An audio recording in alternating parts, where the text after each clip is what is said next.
My name is John Robinson. I'm the co-chair of Wisconsin Green Fire's Contaminants of Emerging Concern work group, and we've been working for a long period of time to try to educate the public on PFAS, and we prepared in early 2021 PFAS Forever Chemicals, Wisconsin Green Fire's Opportunities Now report on PFAS. And they provided background information. At that time, there wasn't a lot of information around, but we've been working on trying to educate the public and try to drive public policy through providing science. There is in your packet a resource guide with links to a number of different resources that we encourage you to look at. Many of those will lead you to other sites, but it's helpful in trying to determine what your community's response is. The presence of PFAS in any community's drinking water is greeted with uncertainty, provided it produces emotional responses and lots of questions about where do I go next. This section will help you to inform you on 3 of the communities that were at the cutting edge of trying to respond to this, and we're hopeful that you can leave with an understanding of what some of the best practices in those affected communities are. Each of the panelists has unique experiences in dealing with PFAS in the groundwater, and they'll share those with you, and we'll follow that with a discussion among the panel members, and ultimately we'll open it up for questions from you, the audience. We're very privileged to have a very distinguished panel with us. Kyle Burton, he has 23 years of experience within the Department of Natural Resources Drinking Water and Groundwater Program. He is currently the Field Operations Director, and he specializes in working with communities on PFAS issues. He's one of those people you never want a phone call from, but you're glad you had it because he can open up the resources to you. Cindy Boyle learned firsthand about how PFAS affect the community, being a lifelong 30-year resident of the Peshtigo area, found it in her drinking water, and was moved to activism and creating the Save Our Water program, and became active and went on to become town chairman and chairperson and trying to deal with PFAS in the local level. Michael Mucha is with the Madison Metropolitan Sewage District, where he serves as an executive or the director, and as an engineer. He's committed to sustainability and working with people to find solutions to that, but they've dealt with a PFAS issue in a very politically charged environment in Dane County where everybody's eyes are upon them. Katie Rosenberg, who I've known since she's been born, basically, and served 2 years on the county board and moved on to mayor of Wausau. And on election night, she was uncertain about the results, and the press called her and informed her that she had won, and her response was holy balls, for which she has developed a national reputation, but we are privileged to have her lead us through the issue of dealing with all of the municipal wells being impacted. Kyle will provide some background information on the DNR's processes, notifications, communications, and then we'll have a discussion about the unique nature of each of those communities, and then have a dialogue.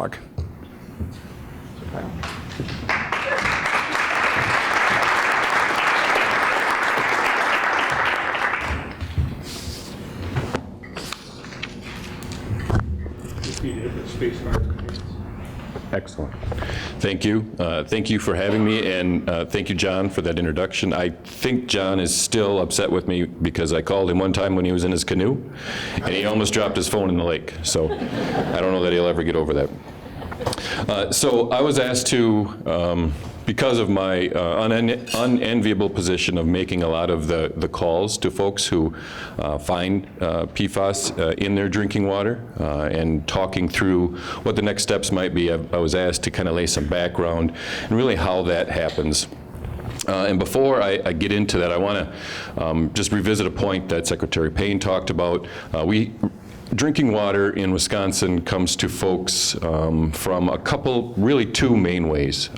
Community water systems, that's where a water utility or water works, usually and 99.9% of the times in Wisconsin, is run by the municipality. So that is when one entity provides drinking water to a community of people. And then private wells In Wisconsin, we have almost 1 million private wells. So 1/3 of our population is served by their own privately owned water utility or a private well. Over 70%, or about 70% of our folks in Wisconsin are served by community water systems. So I'm going to try my best to talk about the process for both of those two different situations. They're very similar at times and also very different at times. So I'm going to try to do my best to weave in how we have in the past and how we will continue to work with each types of those impacted communities.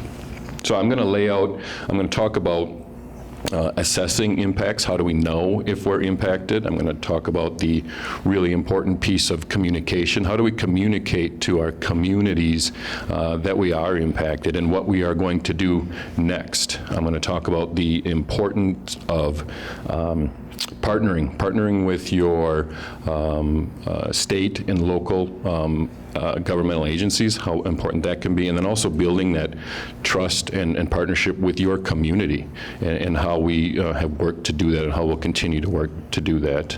Talk a little bit about how we work with communities to reduce exposure. That's really the step people want to jump to, and that's one of the most important things that we'll talk about. And then I'll leave you with just a few recommendations from my experience for communities that may be impacted. I will start and probably end with this, that most of you in this room, and I'm getting ready for the big sigh of relief, most of you will not be impacted by PFAS. We expect that this will be a situation where maybe 20% of the communities in Wisconsin are impacted by PFAS, but if you are in that minority of communities that are impacted by PFAS, and the folks on the panel here will talk about this, it is a heavy burden. And we want you to know that we at the DNR, like Secretary Payne said, we are here to partner with you and help you through that process. So how do we know if we're impacted? How do we assess our impacts? And that starts with sampling. We have to look for it to know if we are impacted. And historically, sampling has come and happened in different ways. Historically, most of the sampling was done voluntarily.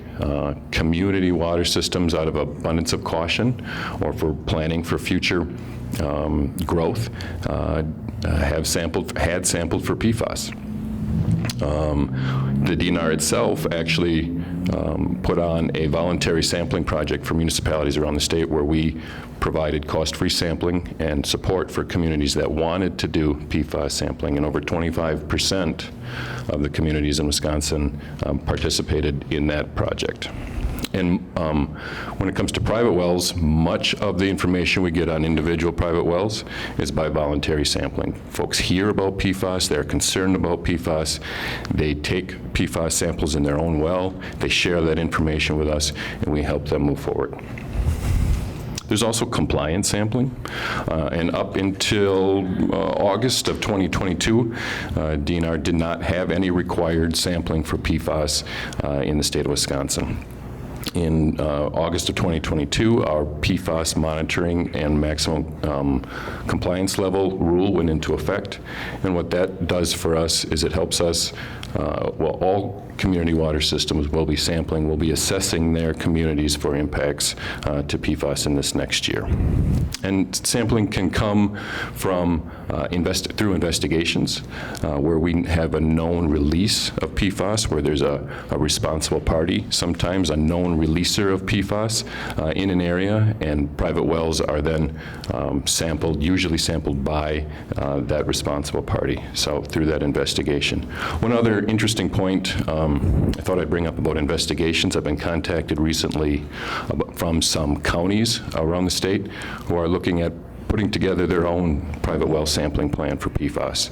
So we'll be getting more information about the occurrence of PFAS in private wells from investigations like that. We had a little bit of a discussion at the last topic about standards.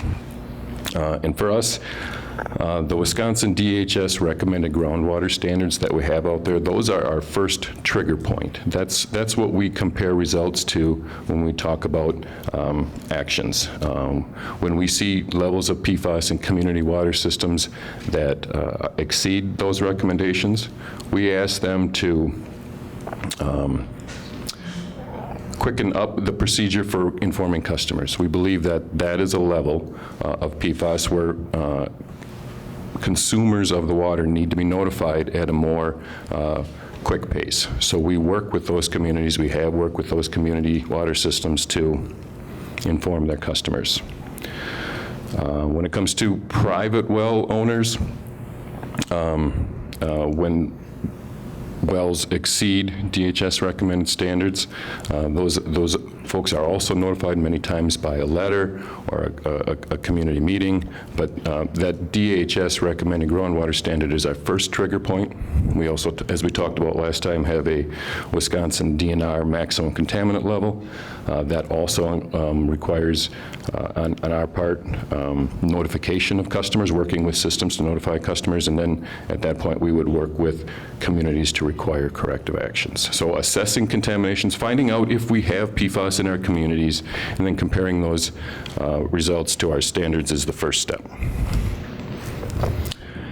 The next part, and this is where our partnership with communities, Wisconsin DNR, state and local health agencies is really important. Because of the health information we have from our partners at the State Department of Health, we feel it's very important for consumers to be notified of the potential health impacts and consumption advice from our partners over at Health. So why is that important? Why do we feel it's so important? Because that transparency from communities to consumers, especially water utilities to consumers, it builds confidence from those consumers in those folks that are supplying them with water. That transparency is important. Even though we may not have all the answers, like Katie said earlier this morning, letting folks know that they have, that there is PFAS in the water and that we're working on ways to improve that. And here's what our professionals from the health agencies tell us about that. It also builds relationships with important partners and critical customers. Many communities' first question when we talk about impacts from PFAS, well, what do I do about X business? You know, they supply all of the water for many of the people that work in this community.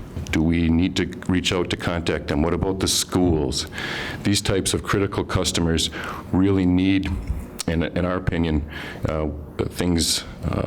situations have improved when we've reached out, explained what we know, what we're going to do, and how we're going to do it.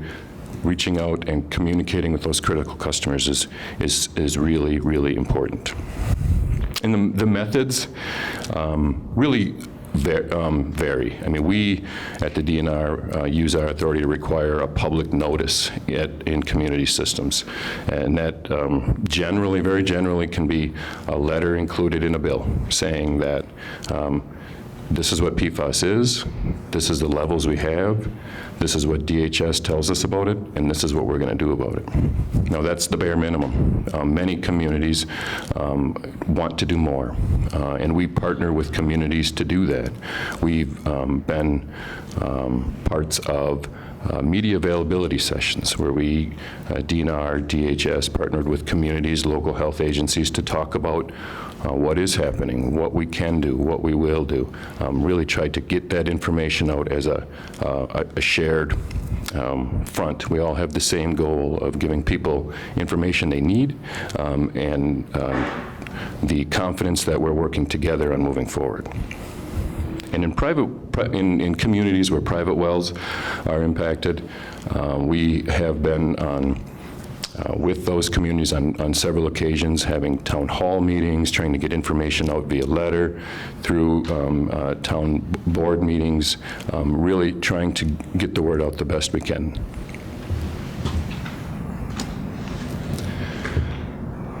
The next step is reducing exposure. The lower the level, the lower the risk. Jim said that earlier.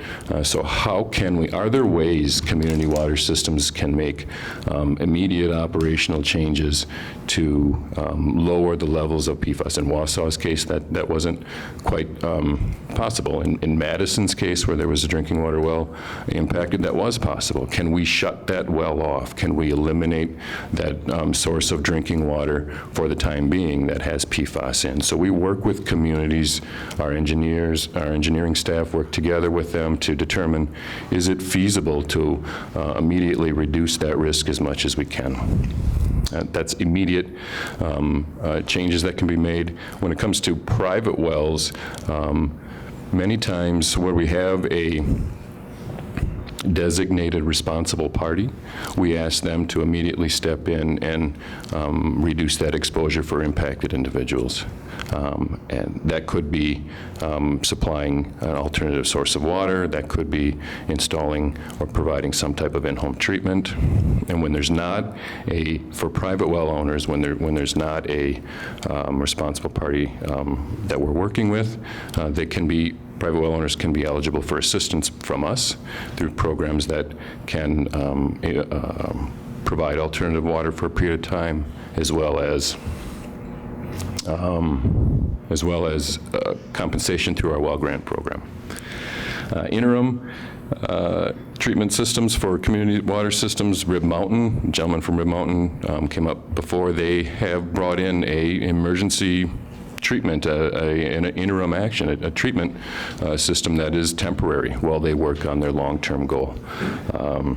Other interim actions could be, like we talked about with private wells, maybe giving people information about those inexpensive in-home treatments people could use.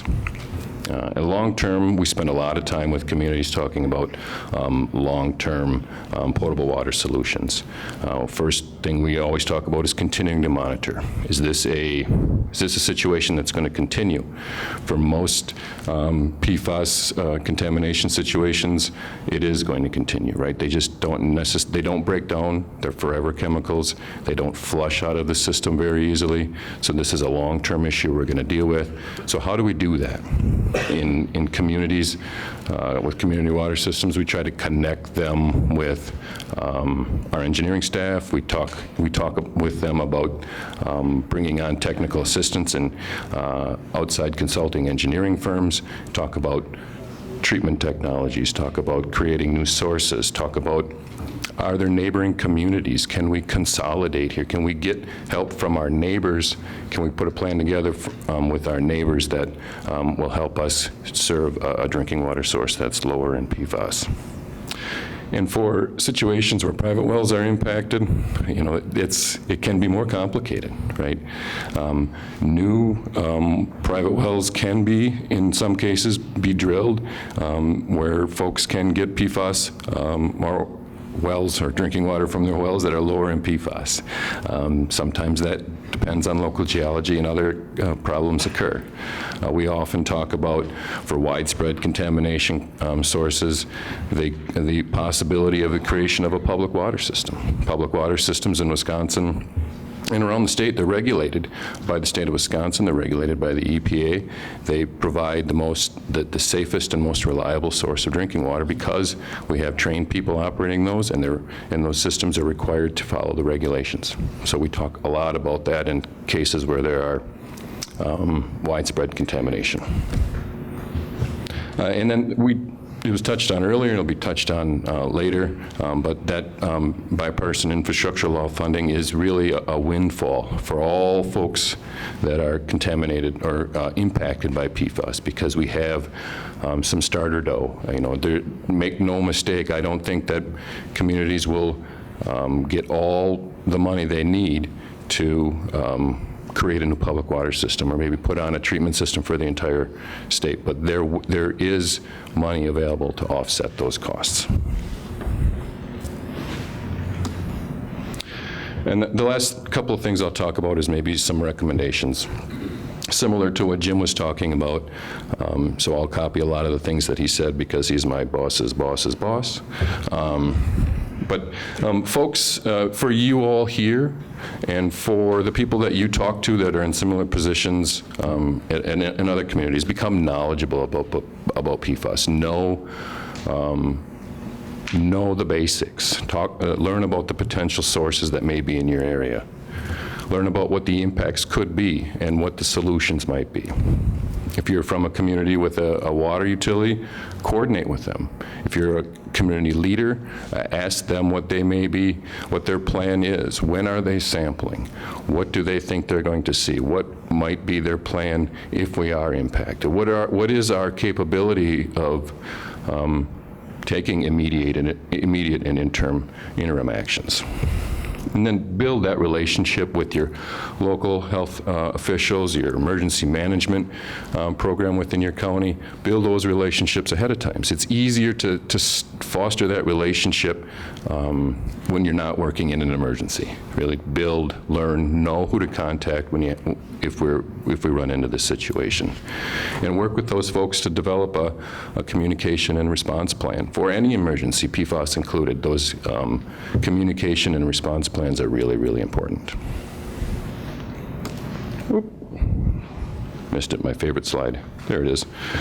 We have in the DNR and will continue to work closely with all impacted communities and systems to leverage all the resources we have available to us to protect the health of customers and address impacts. I mean, it's really important. This is, I'm not, it's funny, but I'm not going to drop the mic and walk away when you have an issue. When I call you, we will have a relationship going forward.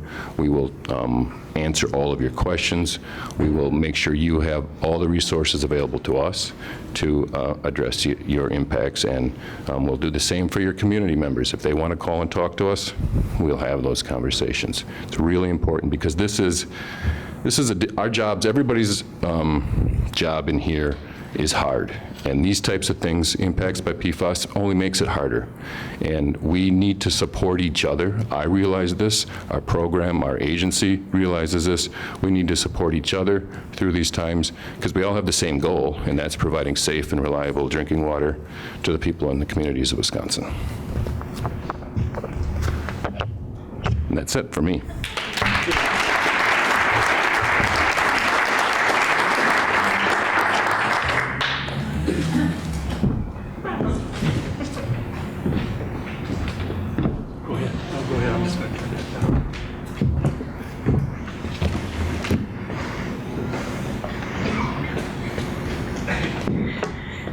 So I put these on, and then the trick is I can't really see you very well, but I can read in front of me. Although so my name is Cindy Boyle. I live in the town of Peshtigo, and I don't have any slides.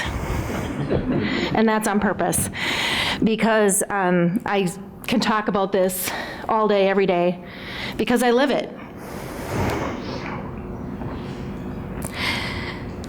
So the comment, seek first to understand.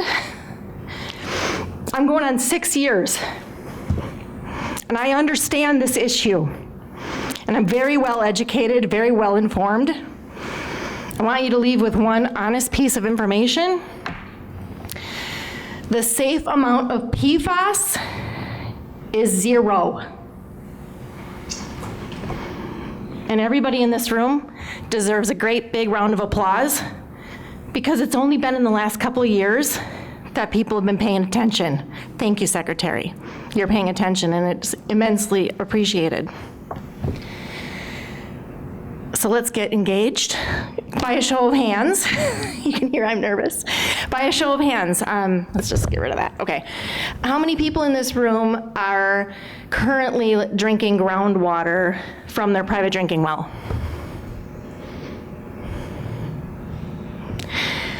Okay, that's a third. That's representative of what we've been talking about. And of you who raised your hands, how many know that you have PFAS in your community? That's good. There's far fewer, but unlikely to stay that way. So a brief story, I'm going to do this real short because I really want to make sure that everyone here has the opportunity that's so important to use that mic and ask the questions that matter to you. When I found out that my family was drinking PFAS for decades, and we do suffer the health consequences from it, we are in the town of Peshtigo, that's an hour north of Green Bay. Ours is the result of decades-long testing with firefighting foam, AFFF, okay? I won't get into all of that because it's not relative to why you're here. But when we found out, we were angry, we were terrified, and you're gonna leave today feeling really confused. How do I determine EPA standards compared to state standards? Why are the state standards so much higher than the EPA standards? And how many PFAS are there? You're going to leave confused, but you know, when I became aware of this, I didn't have any of these resources. My husband and I, Kayla, you know, this core group of people who mobilized, and we started a concerned citizen group, right? Down at the local library, and then it turned into the university, and it became SOH2O, so Save Our Water. Sometimes it's hard to remember, but I think of SOS. Go on Facebook, SOH2O, it's a good source of information. And we mobilized. I actually own a graphic design marketing company, so I know how to communicate with the public, and we did that. We knocked on hundreds and hundreds and hundreds of doors. Our community has a population of about 4,000, and 1,000 of them are impacted right now with PFAS. But we have a very large, very significant plume that continues to move, continues to grow, so our problem won't be solved anytime soon. But my advice to you when you do find out that your community is impacted is do communicate with your neighbors, do communicate with one another as elected officials. Seek first to understand, that is good advice. If you actually are drinking it, do the best you can to maintain your rage. It's hard. Do the best you can to maintain your fear. And I'm gonna say that PFAS is a really scary thing, and it's so ubiquitous, you guys. It's so huge and complex that your instinct is going to be, this is too big for me to handle. I don't understand it. Somebody else is gonna have to come in and save the day. That's not gonna work, because as long as you abide by that, you know, line of thinking, you and your friends and your neighbors are drinking poison. And there are genuinely legitimate, deadly health consequences to that. So that's not an option. So mobilize, educate yourself. If necessary, run for local office. Possibly lose, because I did. I won one term and now I've lost, so I'm no longer an elected official. In some ways, that's a blessing because it's really unleashed me. You know, for those of you who are elected, it's weird, right? If you've been non-elected and then you're elected, how different your voice can become. I'm happy to do this work where I can be impactful. And I'm very encouraged, again, to see all of you here, because 3 years ago, this wasn't a conversation that was getting any attention, not nearly enough attention. And there are two gentlemen at our table who, when I introduced myself, I said, "Are you an impacted community?" And they said, "No." And I'm like, I can't believe people are actually taking time out of their schedules, coming and driving to learn about an issue that isn't impacting them yet. That's super encouraging. What we really need, for those of you on groundwater, or excuse me, on private drinking wells, is we need state groundwater standards. We do not have them. We tried. Myself and others with SOH2O have testified at Senate committee hearings. We have helped draft legislation around PFAS, some of which has seen the floor, some of which has not, but we have no protection. Yes, the EPA is a big player in all of this, but EPA has no jurisdiction around groundwater for states. So there is drinking water standards. Don't be confused. If you're on a private well, that is not drinking water as far as regulation is concerned. So there's drinking water and there is surface water standards, but there's no groundwater standards. So what can you do about that? As has been said earlier, you need to reach out to your elected officials, and you need to demand that they make PFAS a priority, continue funding it, continue funding the DNR, and support legislation and the rulemaking process for groundwater standards so that those of us who are on private wells have some mechanism to use toward our own personal safety. Let me look at my notes now really quick, because I'm sure there's 10 things I'm overlooking. Educate, organize, advocate. Big one. Communicate, communicate, communicate. I actually offered this seat up on the panel and said, number one, I got beat. I'm no longer an elected official, so I probably don't qualify. By virtue of that defeat, our town is still drinking poison, and I have no assurance that the path we had going is going to continue to be pursued. And a good friend of mine from the town of Campbell said, your defeats may be of more value to the people in this room than your successes. So I'm here to tell you that you just have to stay persistent, and more persistent than PFAS, because I did feed it to my babies in their bottles. I know what my blood serum level is, I know what my health consequences are, and I've never had the courage to have my children's tested because you might have to get some bail money together. But thank you all for coming. You're gonna need to stay courageous because you're gonna get calls from people in your communities who are really angry and scared. You gotta be brave, and you've gotta be relentless. So, can I get a big applause for that I have a commitment to that? Thank you.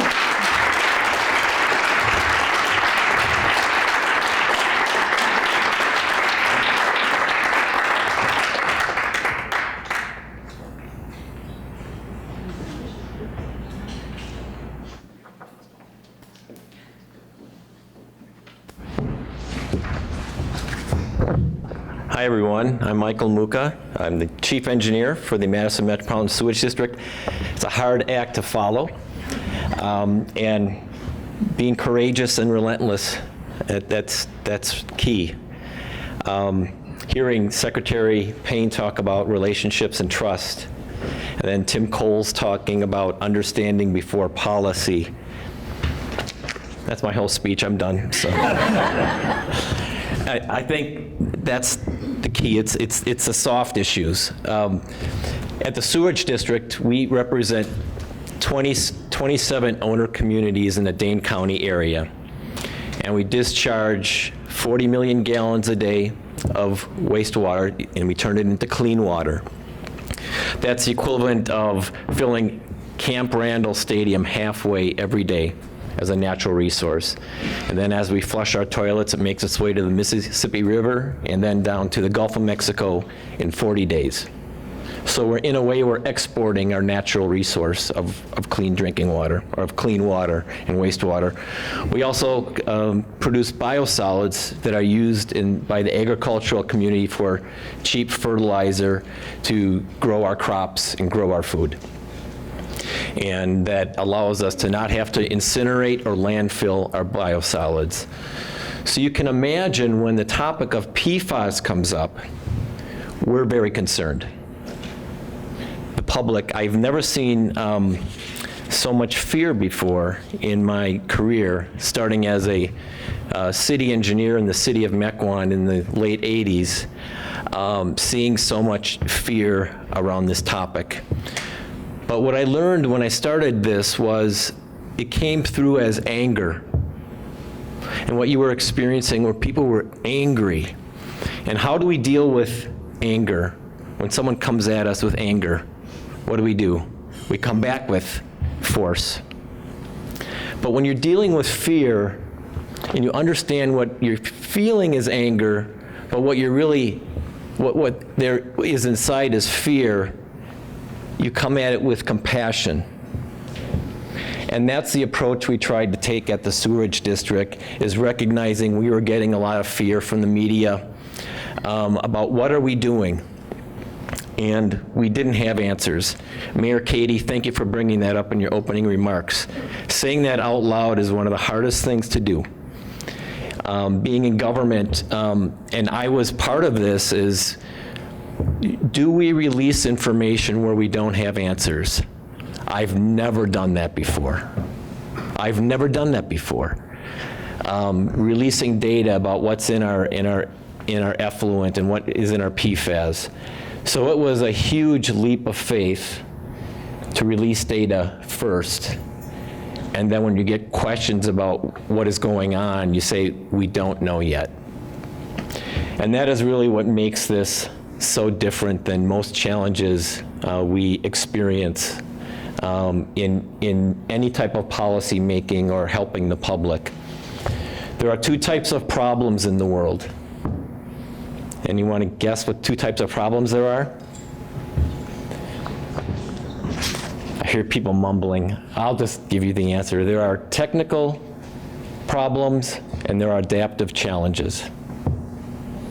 Technical problems are things where the problem is clear, the solutions are clear, you use efficiency and knowledge and expertise to solve that problem based on your confidence and skill. And it's coming from your head, and it's susceptible to facts. PFAS and where we are in its emergence as an issue of concern is not a technical problem yet. It's an adaptive challenge. And that is because the problems aren't completely clear, the solutions aren't clear. It requires learning and acting experimentally, and it comes from the heart. And when you talk about people's heart and their emotions like we just heard, it's about values, loyalties, and beliefs.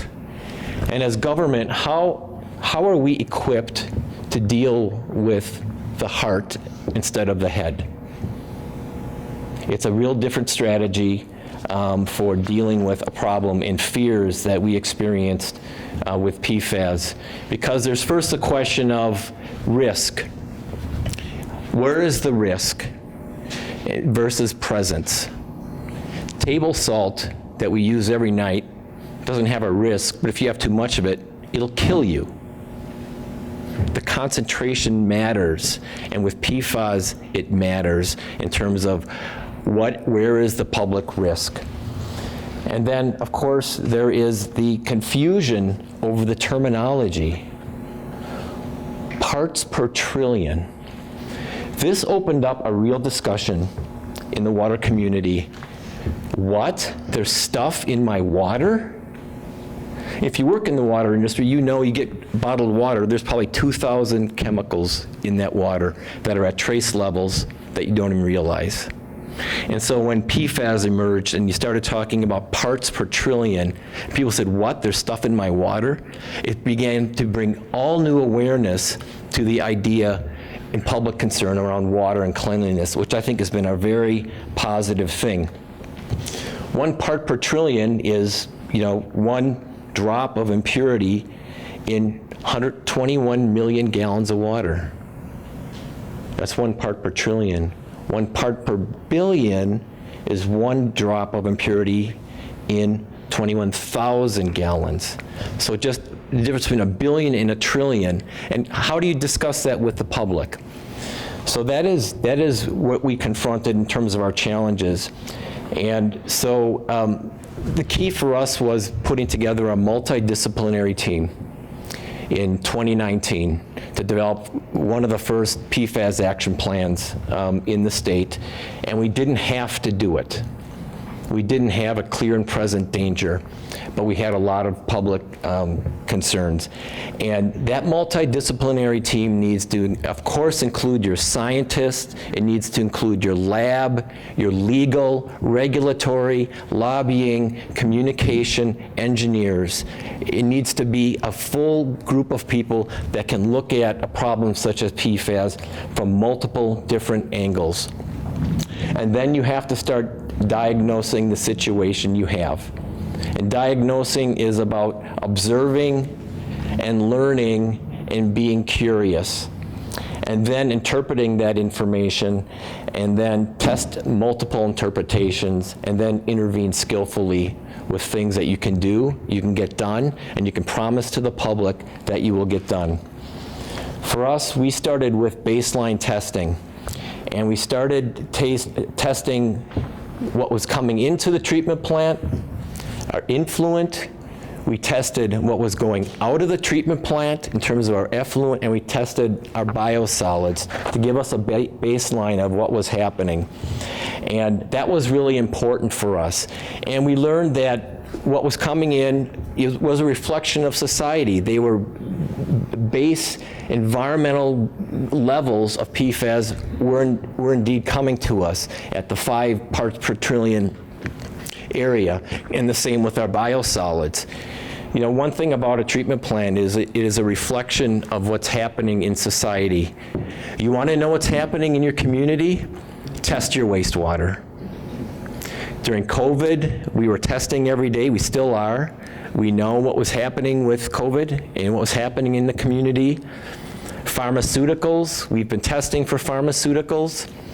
Do any of you have any idea what the 4 top compounds were that we've been testing for a few years ago? Any? Those are related to high blood pressure, stress, and anxiety. So do we really think a bigger treatment plan is a solution to that problem? And the same goes with PFAS. You know, we can test and we can find the presence, but what we have to do is begin to look upstream outside our fence line to find out what are the sources of PFAS and what little steps can we take to begin to understand what's coming, even though the concentrations are at environmental levels. But that doesn't mean we should stop there. Getting to zero is a great way to go. And can we get to zero? I don't know. But if we start tracing up our interceptors, we can begin to determine, are there industries that are contributing? And then we're starting to work with our industries and our pre-treatment permits and having them start to test their wastewater so we can begin to understand. So we're in the understanding phase, and I'll leave with the fact that this is a long-term journey. PFAS has been around a long time, and there are things we can do individually every day to reduce the demand that comes to the wastewater plant. And so with that, I'll turn it over to Mayor Katie.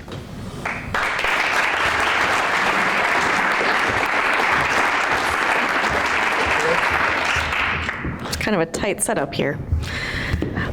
So like Cindy, I have nothing prepared for you today. We're just gonna pop off. But I guess I'll start with why did we even test? So last January, maybe last December, our friends, and I'm pointing to them, our friends in Rib Mountain discovered that they had a well with a lot of PFAS in there. I was like, well, glad it's you and not me, but also what can we do? And then of course the DNR stepped up and they said, we have an idea of what you can do. Why don't you test your wells? And I said, all right, let's do it. And then at the end of January, we got our results that every single well had higher than the accepted levels of PFAS in them. So what do we do next? And again, the DNR has an answer. They said, well, you have 30 days to notify the public, so let's get to it. So we worked with the DNR thing, and Kyle, I don't dislike getting phone calls from you. You're one of my favorite people, so just shout out to Kyle, he's amazing. But also we had friends from the Department of Health Services, Wisconsin Emergency Management Team, and first of all, I had to learn everything that I could possibly cram into my brain about PFAS. What is this? Why is it in our water? It's still out there. What can we do to protect ourselves, all of those things. And the Wisconsin Emergency Management has a really great communications team, and they set up this panel with me, and I went through the couple of times where they asked me really scary, difficult questions, and I tried to answer them, and then they said, you know what you could have done better, and they gave me some advice. And then 2 weeks later, after we got our results, we were ready to give our press conference, and I still didn't know everything. I was still really nervous. I still didn't have some answers to those questions that WEM wanted me to have answers to. Just a note, the media didn't ask me those questions, so it's good to be over-prepared sometimes. So then we notified, and then we had to start figuring out how do we protect our people. And so we worked with our utility commission, we worked with our city council. Thank goodness for ARPA funding, my goodness. We were able to get bottled water and some pitchers for distribution. We handed out probably a little over 6,000 of those pitchers to households in our community, which was great. People had some actionable, something to do to protect themselves and their families. But then we had to get to work on this solution, and everyone was like, government's pretty slow. I see Cindy over there shaking her head. And So we got to work on what do we need in the interim? How do we solve this problem? And again, thankfully, we already had our drinking water facility kind of being built. So the next question was, how do we make that appropriate for filtering PFAS? And so the utility team got to work looking at all kinds of different things. ARPA funded some pilot testing for different kinds of resins. And I know all the water people here know this, but this is not something that I knew, that our water chemistry is super weird and different all over the place. And so you do have to worry about how you're treating things even at the end of the line here. So one of the things I was really excited about was a company who said, hey, we have granular activated carbons, they're portable, we can get them rolling to you right now, and you just attach it to your plant. And of course, that meant that it could create a bigger problem, because if you are removing some of the treatments that we're already doing to our water, you could end up with a release of lead or something, stuff you really don't want to do. So really understanding that water chemistry was super important for us. And it felt slow. It felt really slow. But we were able to find a resin that worked for us. It's only $800,000 per, refill of that. So again, thank you, ARPA. I wish if I have a congressperson listening to me, I hope that's not one of your leverage points for the debt ceiling talks. I just want to throw that out there. Because it really made a huge impact on us being able to use those funds that were flexible. And so, we had our temporary solution, and finally in December we said, you know what? All the water is going through our new treatment plant. We're able to let you know that we're at non-detect levels now, but then there's more education. People are like, we're good, right? We're good. I'm like, we're good for now. And again, that's not a fun answer to give your neighbors. It's better than saying, I don't know what to do and I need help. Now we're working on our permanent solution. And again, we're talking raising our rates by 65%. Again, not a fun conversation to have with your neighbors.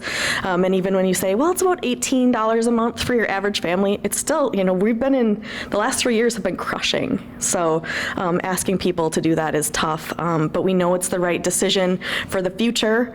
I'm glad that I'm able to be here to make those decisions.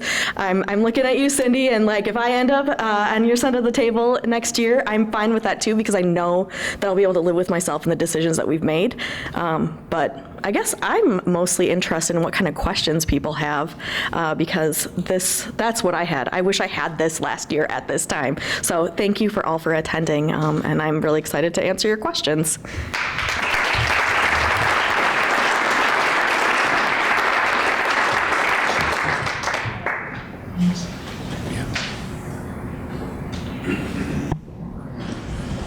Folks, don't be shy. So we're going to ask just a couple of questions of the panelists. In terms of what was your greatest need that you had when the community found out that you had PFAS? And what role did regulatory agencies have in helping to address those needs? Is this even working? Nope, don't think. I'll talk loud. Okay. Nope, we need to record it. So. Oh, we need to record it. Hold on, is there a rocker switch?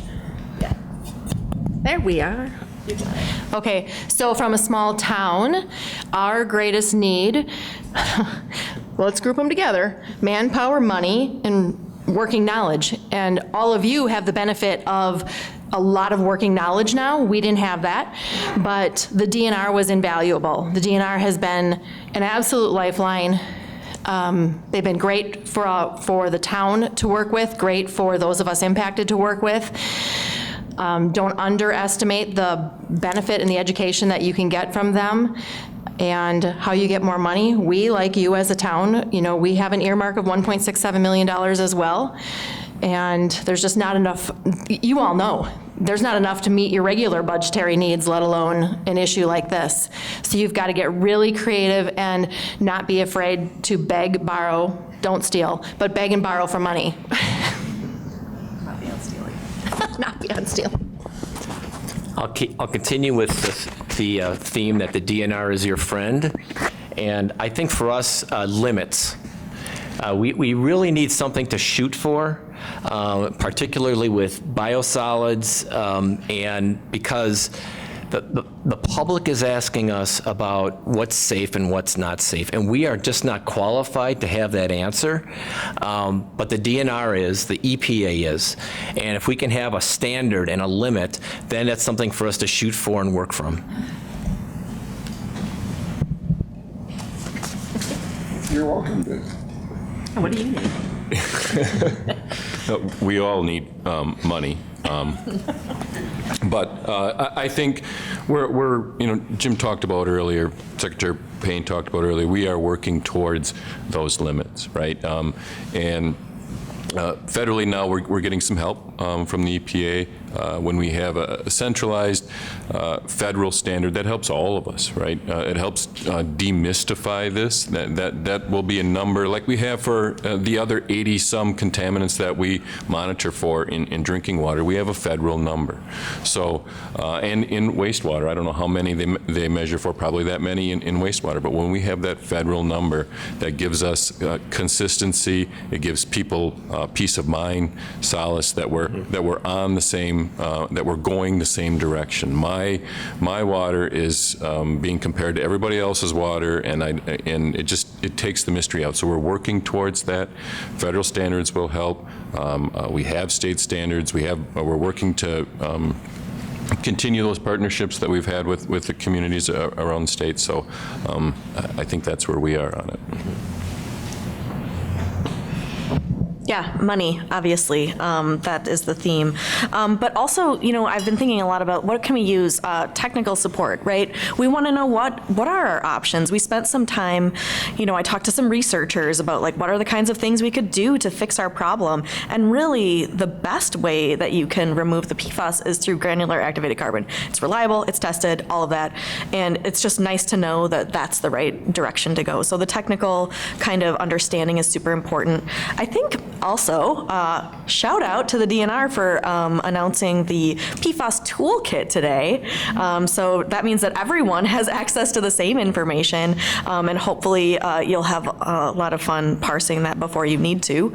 And I think the other thing that was really helpful to me that maybe hasn't been mentioned, so Wausau is a member of the League of Wisconsin Municipalities, and one of the things they offer is crisis communications consultations for an amount of hours for free. And so we were able to avail ourselves of that. And then we hired that company for a little bit to help us with some of the communications, because it is a little wonky sometimes when you have, DHS with a different standard from DNR, and then we didn't know what the EPA was doing, but we had heard about, their parts per quadrillion, which is basically zero at this point. So all of those things. But if you're a municipality, if you don't have communications support, it's really helpful to find somebody that can help you. Even if you have to pay them a little bit money, it's worth it.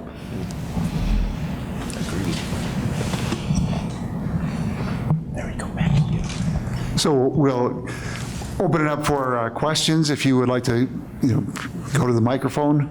Mark? Thank you, John. Last week, the Wall Street Journal had a long article on startup companies which are starting to address the destruction of PFAS.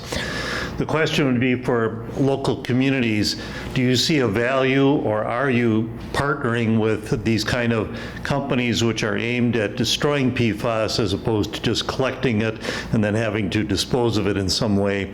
And would you be willing to partner with them in an effort to do that?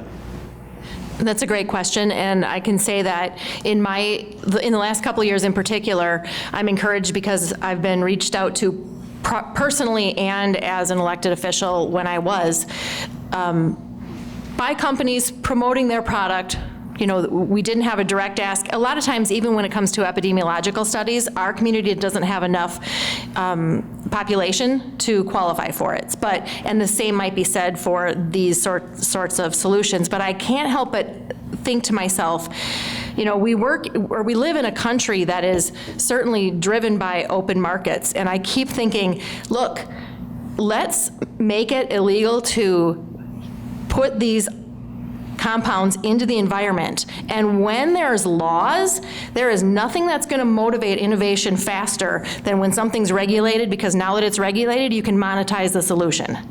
So I'm pushing for, and I get it, there's economic impact analysis and all of that, and we have to do this in phased approaches, but we have to change the dialogue from, just filtering it, because the filtering just keeps moving it around. You're having, a spent carbon cartridge, well, now it gets put into a landfill, or it gets worse yet, incinerated. That's not a safe option. And you're just spreading the problem around. But I got a long answer to that question, sorry. Let's see what Katie says. Well, I have lots of free PFAS for researchers who'd like to test their, solutions. So very much welcoming. So I think probably one of the problems is, at least for government, is that it's hard to be innovative in this kind of scientific world when you're not sure of how it will work, and you don't want to maybe get the hopes up of everybody. I have had the challenge of that too. I want to try new things and do new things, and also there's a little bit of an expense. So again, we are willing to be a pilot, I would assume, for anybody that wants to try destroying our PFAS. I think I read that article too. It seems really exciting.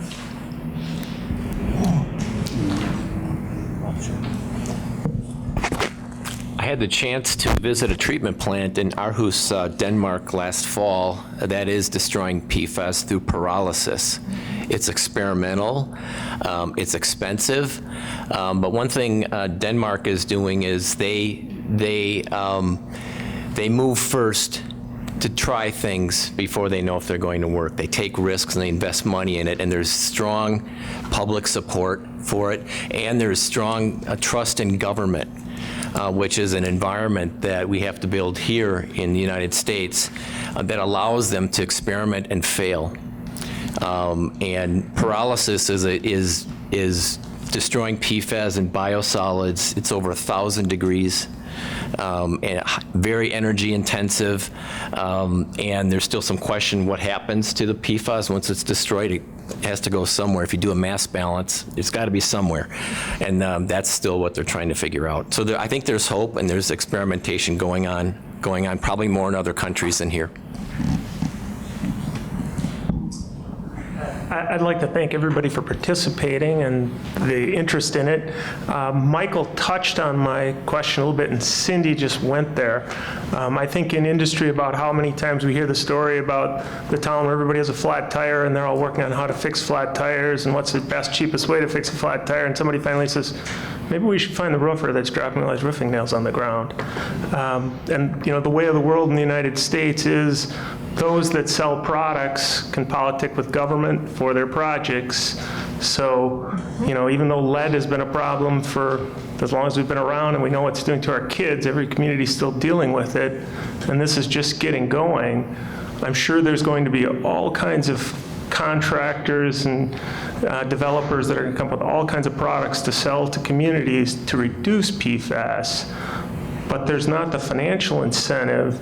Are there any good PACs or political groups out there saying, maybe we ought to do something about the petrochemical industry? When you look at states like Washington, where it starts with the city of Seattle saying, no more single-use plastics, and then it spreads to the whole state.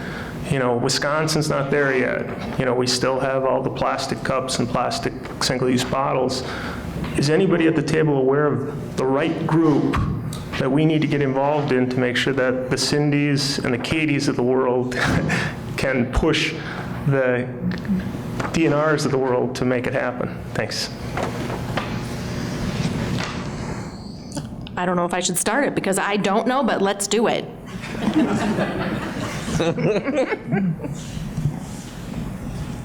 Listen, I don't have a group that you should go talk to, but you should go talk to your legislator. There's a lot of stuff that they regulate, and so single-use plastic is a perfect example.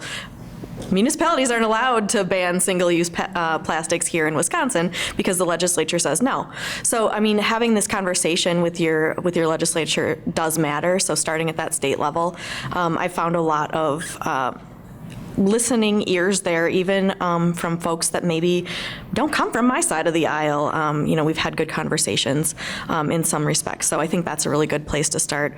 As far as groups, like, I know that I'm reading the instruction and ingredients on literally everything I put on and in my body now. Makeups, all the things that you're like, why would we put this stuff? Why would we put this stuff on our faces and in our bodies? But it's there. So also use your wallet to decide what you're going to support, and also not put into the environment and on yourself. I'm going to take a stab at it. Yeah, you are. Filibuster this thing. Thank you for the vote of confidence. There are a number of organizations that are working on trying to advocate for source reduction, and within the Green Fires CEC, we're trying to educate, and Jim Ballman's got a display out there, and Melissa Johnson will be speaking later, have been instrumental, but it's trying to provide that science and that background to drive policy and then have it reinforced. A number of environmental groups, whether it's MEA or Conservation Voters or others, are all working on that. But I think voting with a pocketbook is a very effective tool. Look at what happened with the BPH and other things. So. I'm Rick Lowenslager from Outagamie County.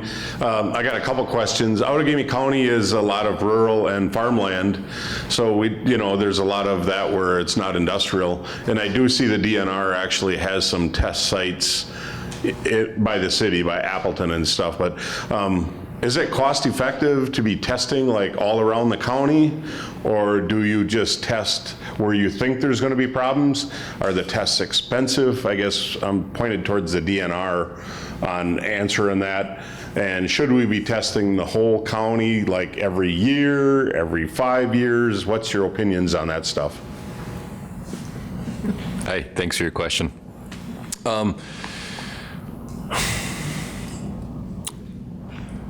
To get the best idea of what's going on in the county. Oh, is that better? Okay. You can tell I'm tentative about the answer because I stayed away from the microphone. I'm kidding. I just didn't realize. The best way to understand, get a base information about the county is probably to randomize some testing in your rural townships.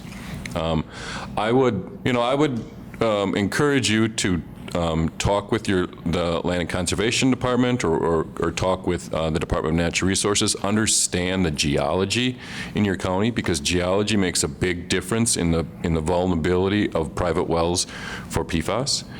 In Outagamie County, you sit in a really nice area where there's, in many places, a lot of soil or a lot of clay above where you're getting your water from. So you're less vulnerable than places like the central Wisconsin, where we get all our water, or 99% of our water, from the sandbox, and in Cindy's area, where the same thing, all of our water is contained in very shallow aquifers. So understanding your local geology is important, and we can help with that. The testing is expensive. It is, for a private well, runs between $300 and $500 per sample. So it's very expensive.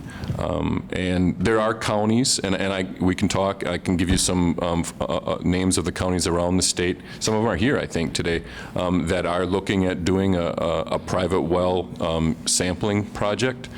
So getting together with those other communities that are thinking about doing the same thing, using ARPA funds or other funds that they have in the county to do that. So certainly willing to talk through that, communicate that things, and talk maybe a little bit more in detail on things you should be considering as we go through that. Any